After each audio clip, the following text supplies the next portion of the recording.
Mi nombre es Marcelo Ordaz. Esta historia ocurrió 30 años atrás en la ciudad de Turín, Italia, en aquel inolvidable Mundial de Italia 90.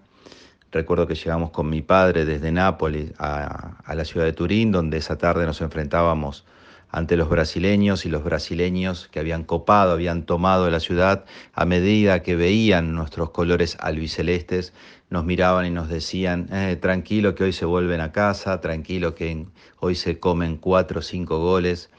Y la verdad que en un momento el brasilero, que tiene una característica muy densa de cargar, mi padre me dice: por favor, vayamos ya para el estadio. A lo que yo le digo: mirá que faltan 5 horas para que abran las puertas del estadio. Así todo decidimos irnos al estadio, y ni bien abrieron las puertas, creo que fuimos uno de los primeros 100 de aquellos 70.000 que estuvieron presentes en ese estadio, y lo primero que nos había impactado era una bandera con los colores azurros que decía: Sono qui solo per il brasiliano. Estamos acá solo por los brasileros. Bueno, aquel partido, como ustedes conocen bien la historia, tuvo palos, travesaños, en mi caso dominación absoluta, por lo menos en los primeros 60 minutos del partido de los brasileños. Yo en el minuto 50 había decidido ya no verlo más el partido, me senté en el hormigón y seguía todo el tiempo comiéndome las cargadas, la manera densa que tiene el brasilero de gastar, de expresar su socarrona manera. Y lo teníamos encima a 4 metros en un alambrado que nos separaba en el estadio, y que en cuanto ataque brasilero se gestaba, era un conjunto de risotadas y de expresiones como: argentino, fica tranquilo que ya va embora para casa. Quédense tranquilos que ya van a volver para casa. Hasta que en el minuto 81, yo ya decidido a no ver más el partido, escucho un ole de la tribuna argentina, y ese ole era el drible que le había hecho Diego a Alemão. Ahí me levanto, veo cómo deja a su segundo hombre, en este caso a Dunga, el tercero Ricardo Rocha, y ahí es donde le gesta el pase inolvidable a Claudio Polcanigia, que cuando driblea a Tafarel, obviamente todos gritando: pateá, pateá ahora, pateá, pateá. Obviamente esa décima de segundo casi nos hace ir a la locura.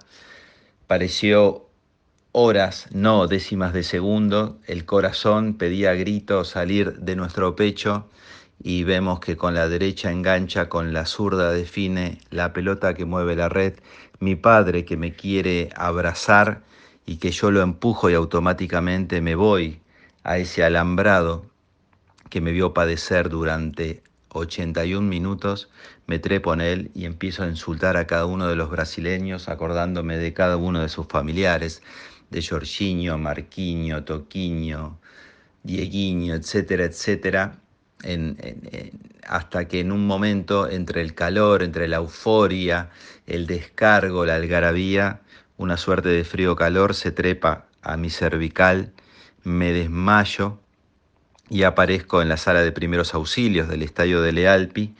Y cuando recobro un poco la visión, que ya continuaba bastante borrosa, veo que estoy en una sala toda blanca, con una mujer toda vestida de blanco, que era la enfermera, y cuando atino a pararme de la camilla, ella deposita su mano en mi frente, me vuelve a pedir, me pide en italiano que me vuelva a recostar y que me calme.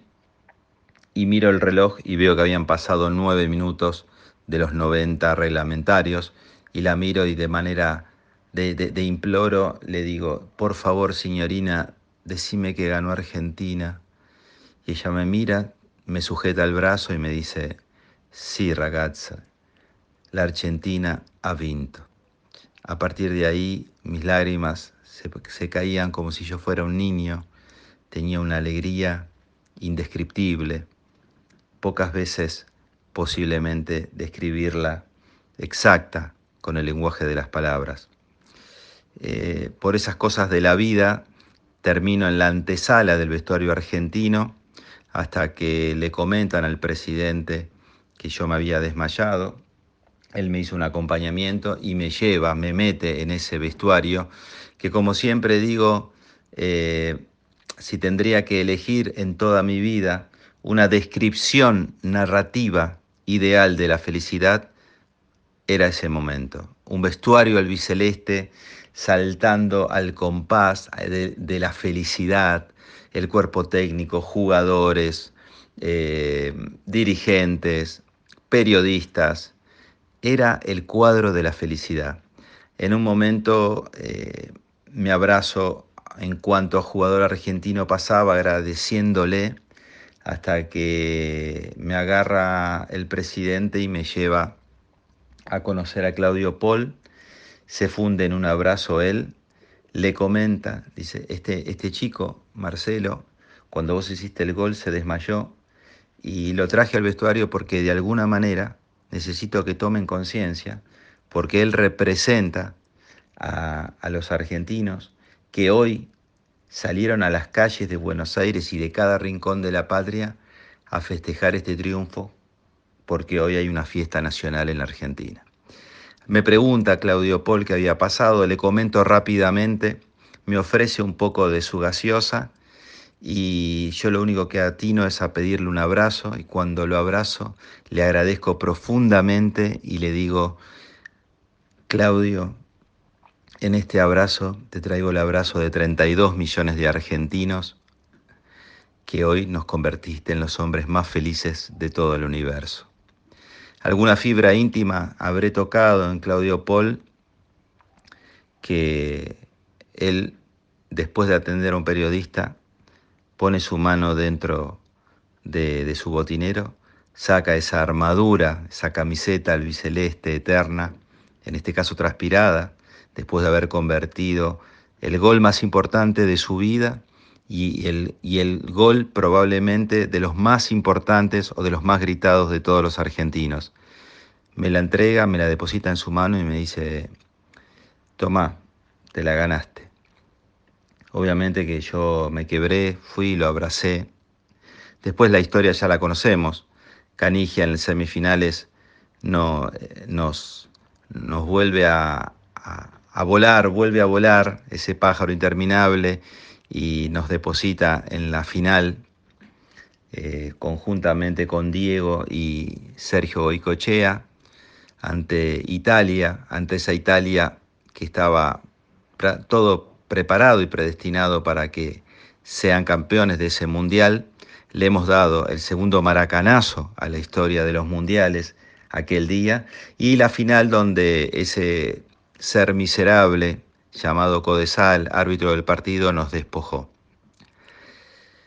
25 años después, un amigo en común entre Claudio Pol Canigia y yo nos juntó en el museíto que tengo en la ciudad de Buenos Aires, y cuando yo volví a contar toda esta historia, ya con más matices, él escuchaba con uno de sus familiares que había venido a reencontrarse con su armadura, con su camiseta albiceleste, y en un momento, cuando yo voy finalizando la historia, Claudio se emociona y es él esta vez que sus lágrimas empiezan a caer de su alma, y él pide perdón y dice: perdón, lo que pasa es que conjuntamente con el nacimiento de mis hijos, ese fue el día más feliz de mi vida.